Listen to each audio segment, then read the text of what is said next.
Hola, ¿qué tal? Hoy damos inicio a una serie de videos en donde vamos a estar hablando sobre el contractualismo.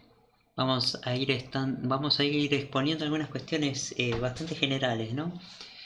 Y este va a ser un video introductorio bastante breve sobre justamente el contractualismo.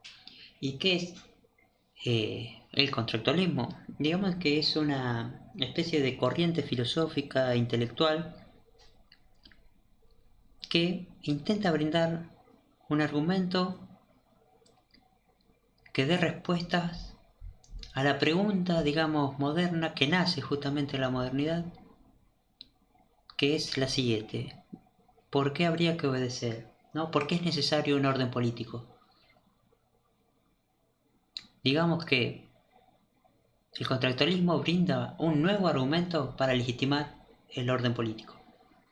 Algunos autores de esta corriente son Thomas Hobbes, John Locke y Rousseau. En posteriores videos vamos a ir viendo cada una de estas propuestas, ¿no?, de cada autor, y vamos a ir estableciendo algunas similitudes y diferencias.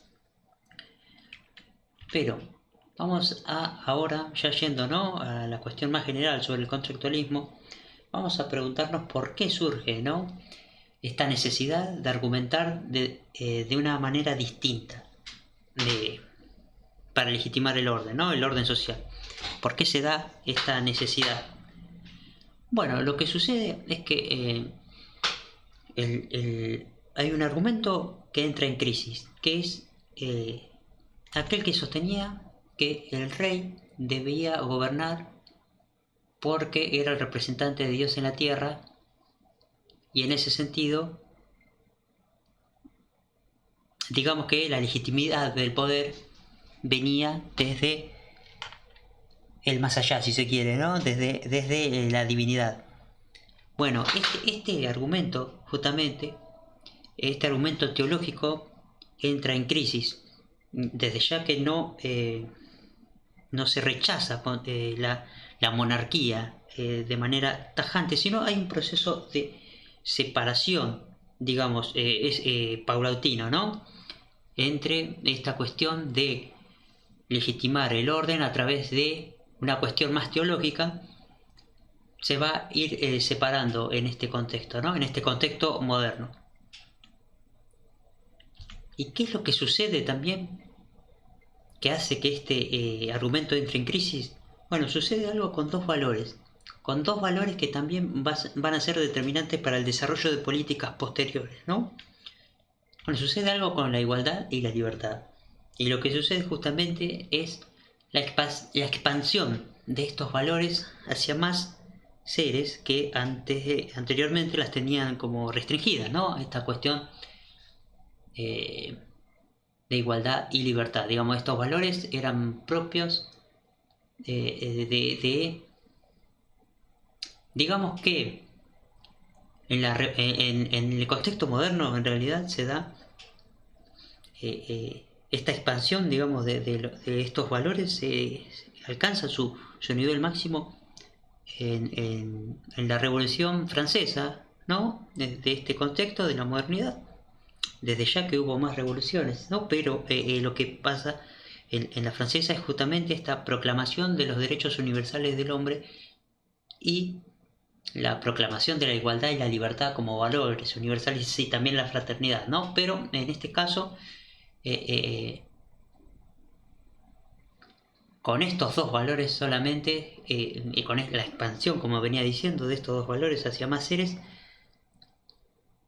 produce, ¿no?, la crisis de aquel argumento que sostenía que el rey debía gobernar, que digamos que la fuente de la legitimidad de su poder venía de una cuestión teológica. Esto se rompe justamente con esta expansión de la igualdad y la libertad hacia más seres. Entonces es necesario otra forma de argumentar, de legitimar el orden político, incluso a las monarquías absolutas, ¿no?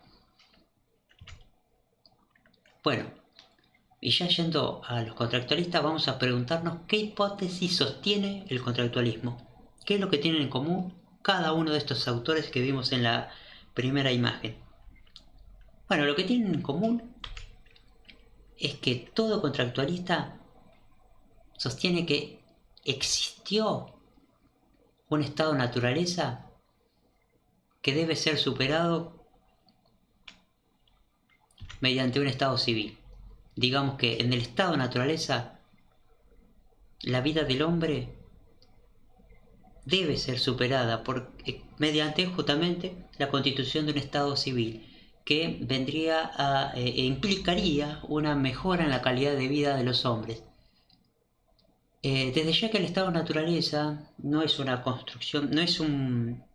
O sea, digamos que los contractualistas no creen que el estado de naturaleza es algo que sucedió realmente, sino es una suerte de ficción que inventan justamente para sostener, para brindar el argumento, ¿no? El argumento de legitimidad política de este contexto.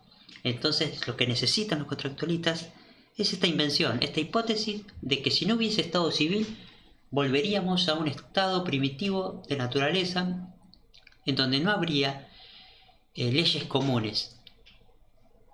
Y para algunos autores esto derivaría en una suerte de guerra, para otros no. Vamos a ir viéndolo esto en videos mucho más adelante, ¿no? Pero digamos que lo que tienen en común es que existe un estado de naturaleza que debe ser superado mediante la constitución de un estado civil, o mediante una sociedad civil, o mediante un orden político.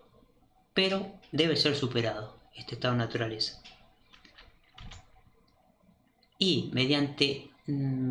¿Y cómo se da la constitución de este estado civil? Bueno, justamente mediante un pacto, entre seres iguales. Y aquí está la cuestión contractualista.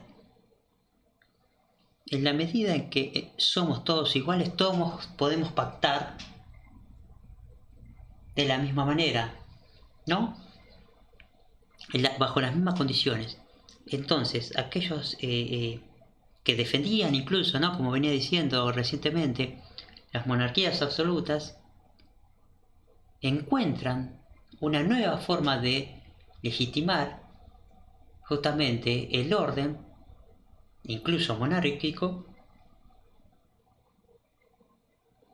en donde la fuente de legitimidad está dada no ya mediante un argumento teológico, sino antropológico entre seres de igual condición. Bueno, hasta acá este brevísimo video a modo de introducción sobre el contractualismo. En el video próximo ya vamos a ir viendo lo que plantea Thomas Hobbes en su libro El Leviatán, un clásico de la filosofía política moderna. Bueno, hasta la próxima.